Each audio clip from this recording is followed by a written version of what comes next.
Alright guys, HyDra again today. Hope you're doing well and enjoying your day so far. Another 3 banger games we have just had here with the CDL, as the CDL themselves point out here on Twitter. But to be fair, some big storylines emerging from these series, especially the Ravens versus the Vegas Legion. Legion establishing themselves arguably as the biggest dark horse team going into this major. Ravens, on the other hand, a massive fall off from them compared to where they were at Major 1. Gwinn, clearly the frustration's getting the better of him with a couple of rogue tweets he's put out on Twitter tonight. Lots of reaction to these. Very much intrigued to your thoughts in the comments below. Hit the like button if you enjoy. Subscribe if you're new as always, I would greatly appreciate it. First of all, these were, going into today, the winners bracket scenarios. Boston plays Surge tomorrow, they need to win and they're in. Ravens, they can still get away with a loss if Seattle wins. So Ravens actually, as we'll discuss in a second, they're not technically out of it yet. Miami, by the way, didn't actually need to 3-0. I thought they needed to. We'll discuss their series in a few minutes time here. But they just needed to win and a Carolina or Boston loss. So we'll discuss that in a second.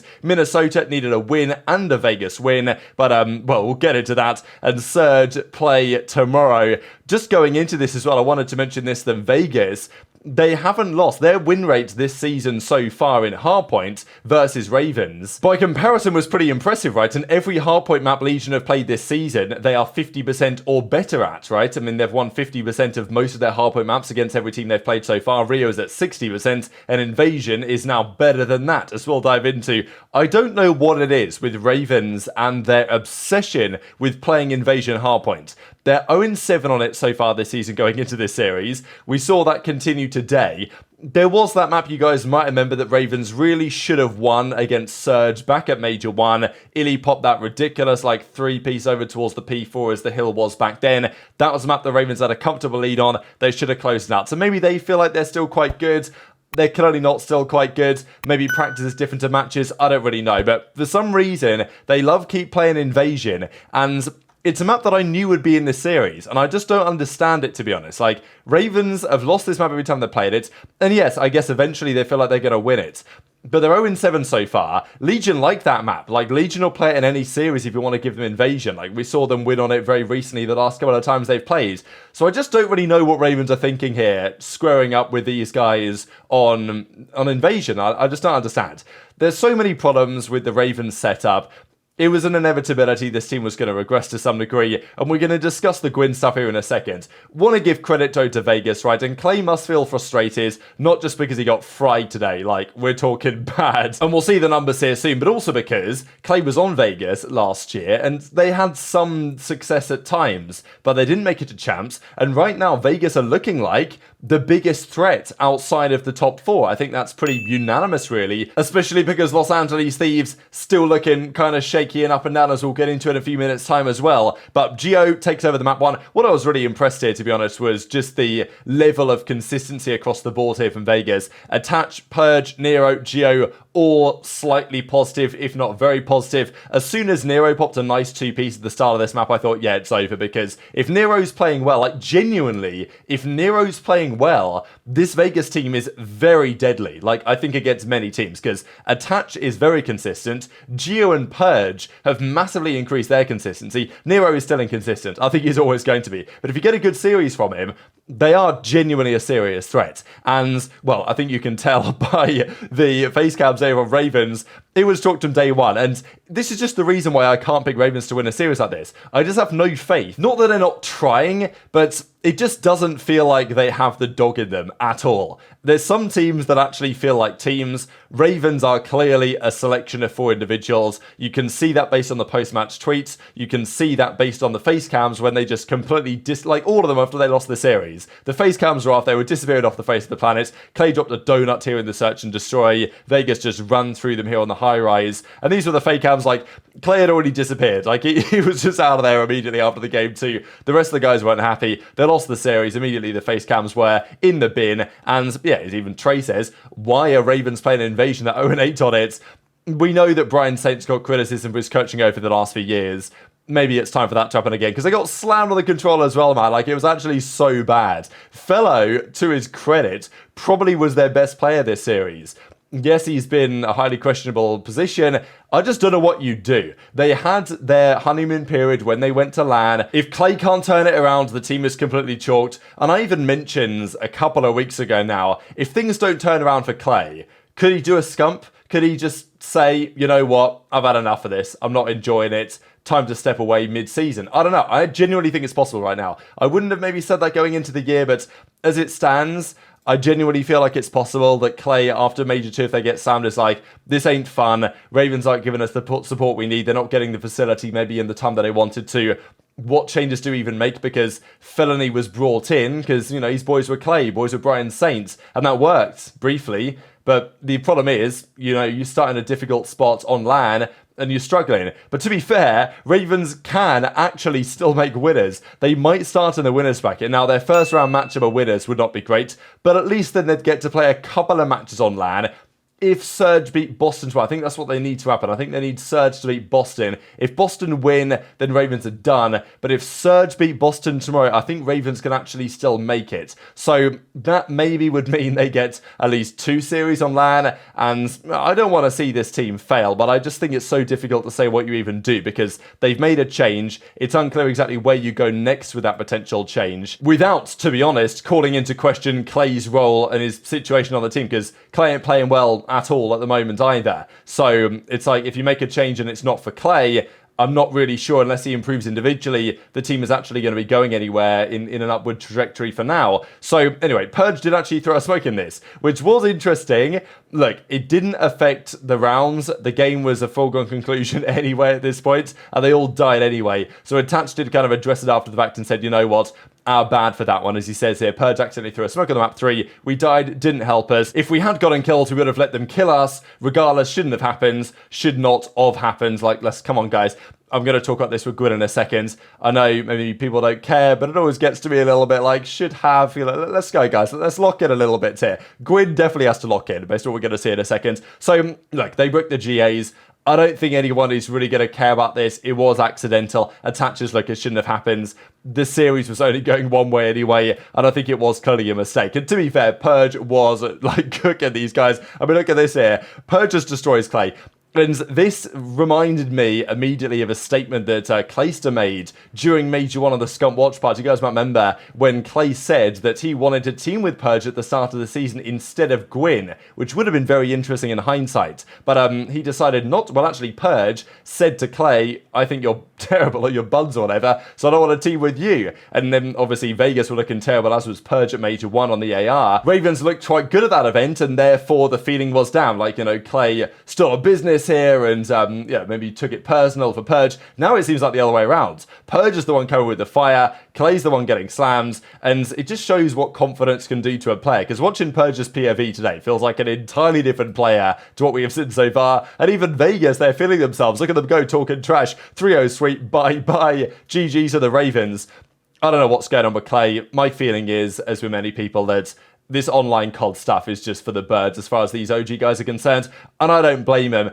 But unfortunately, that's life at the moment. It's online COD until very few majors, unfortunately. So you've got to, you know, grind through it. And as I say, there's still a chance Ravens make winners on their performances. But Clay needs to figure out why he's getting slammed, because if that doesn't change, the team is going to keep getting destroyed. Like, that's just how it's going to be. They need Clay to do some numbers. This is, however, where things get kind of dramatic. As Gwinn says, I don't know how we lose to that trash team. Whatever. GG's Vegas. They're beasts. Okay. There, first of all. You know, we managed to get that run wrong. Haha, lost 3-0. So, obviously, people are like, okay, are we sure about this? Because if they're terrible and you just lost to them, like, what does that make your team, right? There was also debate before we discussed the second part of that. Is this the best ever Legion team? Last year with Clay, they went 4-1 in the Major 4 qualifiers, but they were top 12 on LAN. They came top 2 at one of the home stands back in MW19, but I think arguably this team is the best Vegas situation that we have really had. Yes, they haven't played the greatest teams, so we'll see when they get to LAN what happens, but I said it the other day, and as of today, it looks like a reasonable take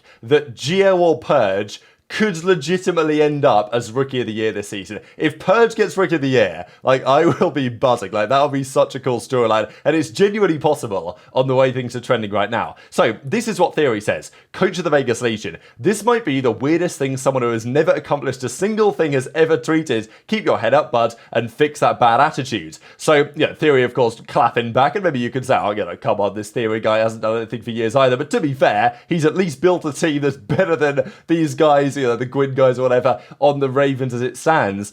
And look, I don't mind the trash talk either way. Gwinn usually isn't one to delete tweets, although he did delete this next one. And I think it's fair enough in theory, really, because I do think players see this type of mentality from Gwinn and say, you know what, okay, he believes in himself, but it's also maybe not the greatest look from the teamwork perspective, right? Especially this next one where he says the following: this did get deleted. Having accomplished nothing, that's a fact, but it doesn't change the fact that I'm the best player in the lobby and I feel like we shouldn't be losing. I don't care if it hurts their feelings. Again, can we get this sorted? Like, it's not that there. Like, come on, please. We suck right now. Proud of them, he says. So still, right, he's like, and obviously as Nero says in the replies, my bad at Clay at fellow at Tej, because usually you see players, they gas up their teammates or something to this effect, whereas Gwynn's like, nah, the other team is trash, we're trash as well, but I'm better than anyone on that team, and I'm better than anyone on my team, and I respect the confidence, and I feel like in some sense, this is the mentality that you should be having. But I don't know, especially when you get slammed out like that, especially given the fact that it doesn't really feel like they are a cohesive unit, that Ravens team, to then say, yeah, I'm the best on my team, I'm the best in the entire lobby, effectively gonna say my teammates aren't really all that, is maybe not the best thing to be tweeting out. So, yeah, Gwinn says, irresponsible tweet, it is what it is, got mad after a loss, I just want to win with everything in my soul, ready for LAN next week. So, I do like the passion from Gwinn. I think, generally speaking, passion is always good. Sometimes it comes out in the wrong way, and as Scrappy says, I respect it, should have left it up. Again, should have, please, oh my god, I can't believe it. Okay, enough grammar policing for the day, like please, I gotta calm myself down here real quick. So as RC says, look, we're competitive people, I guess it's a crime to think you're the best in the lobby, that should be the mindset. So RC's kind of saying that he feels the same way, but as Nero says, see you guys at the major, right? Because this is the issue, you call the other team trash after they've just 3-0'd you. You know, if they play at the major, they're going to be coming with the fire, right? So, difficult scenes for all involved. These were the overall numbers. Just an incredibly clean 3-0. Clay had a 0.5, 7,000 damage, 29 kills, and yeah, I'll just leave that there to simmer a little bit. Geo MVP on the other side with a 1.7, that was pretty absurd. And Purge, again, another series in the green. You've just got to respect it. Two more series though to discuss here. Firstly, Miami versus Rocker. I thought Miami would win this in a game 5. I didn't really expect it to be a clean 3-0. They won the game 1. They had a big comeback here in the search and destroy. Again, just no ice from Rocker. They get themselves into winnable positions. It just ain't happening. We know that, you know, Ramadan accuracy, and it just affects other players as well, and sometimes for the better, sometimes it seems for the worse. I think accuracy should be, I think he was fine last year, maybe the year before, so hopefully it's fine for him. But, you know, this is the question I have with Rocker, right? They did well at the major. They were top 4. It doesn't feel long ago that Rocker were the main threat to the top 4. It felt that way. They were the best of the rest. Now that feels a very long time ago indeed. They're guaranteed to start and losers. And look, Big Wake has been highly underwhelming. They had their chance. I genuinely think even after that top 4 result, they should have very highly considered making the change, because it depends on your mentality, but top 4 ain't good enough. You want to get better than that. And when you look like you can be competitive on that level, there was a chance to upgrade there for Awakening after Major 1. If they don't do it after Major 2, I'll be mind-blown. Yes, he played quite well at Major 1 Awakening, to be fair, but the storyline that we saw throughout Major 1 has not changed. Heretics played well. I don't want to take that away from them. But for Rocket to have downfalled like this, kind of fitting in a way as well, because Vivid recently called them, Miami, on this rapid fire thing, the most overrated team, and they just got slammed into losers 3-0 by this roster. So great to see the turnaround for Miami, actually. I think they've played some really great COD here. Lucky had a phenomenal performance as well in that map 2 search and destroyed and bring them back in it, but the other maps weren't even especially close either. So big questions for Rocker. They'll start in losers come the major. That's not going to be easy at all, and if they can't make much of a run, 1 in 6 here in the set of qualifiers, surely it's blow it up time. And Awakening again, I mean, you thought Clay's series was bad. This was better, but it's still only 39 kills for a 0.7. Not like accuracy was frying, but let's be real. Did we really expect accuracy to maintain that very high level that he had for the first month and a half of the season? Not necessarily. At some point, Wake has to do something. And, well, it didn't happen today. We'll probably discuss over the coming days potential replacements in that role. People have talked about Cammy. People have talked about Beans. I think there's a few things to think about there, but they're probably going to leave it till after the major at this point, because it's unlikely you want to blow it up going straight into the major. But also, we've got the Toronto Thieves series. My predictions on the day, 3 out of 3. I'm not going to lie, pretty happy with it. Nade, of course, smoking in solidarity with Ghosty today, but it didn't work for them. I did feel like Toronto would turn the screw here when necessary, and that's what they did. 30 bomb from inside map 1 on the Rio, actually, to take that game. I will say, though, that Thieves, they bounced back with a pretty nice search and destroy win on the high rise. Toronto are definitely still vulnerable in the search and destroy. Ghosty had a very good map 2 high rise. Afro had a good map 2 as well. But after that, it was just a Toronto masterclass. The cohesion in the respawns is built different. There's some disgusting shots here from Afro. Again, Scrappy is getting incinerated by the rival on this map, Karachi, just like what happened against Pred the other day. But after this point, Afro barely got any kills for the rest of the series, neither did his teammates. Nastie had 7 on this map 3, Kremp had 6, and then on the final map, Afro had 5 and Kremp had 9. So yeah, Toronto turned the screw. They showed what it looks like to be one of the top teams in the game when they really try, which is what they did. So they've solidified a very nice seed for the major. Everything is going to be fully determined by the end of tomorrow. And there was some drama even after this one that we'll get into tomorrow morning, but very much intrigued to your thoughts on all this stuff in the comment section below. Hit the like button if you enjoyed, subscribe if you're new, take care, and I'll see you next time.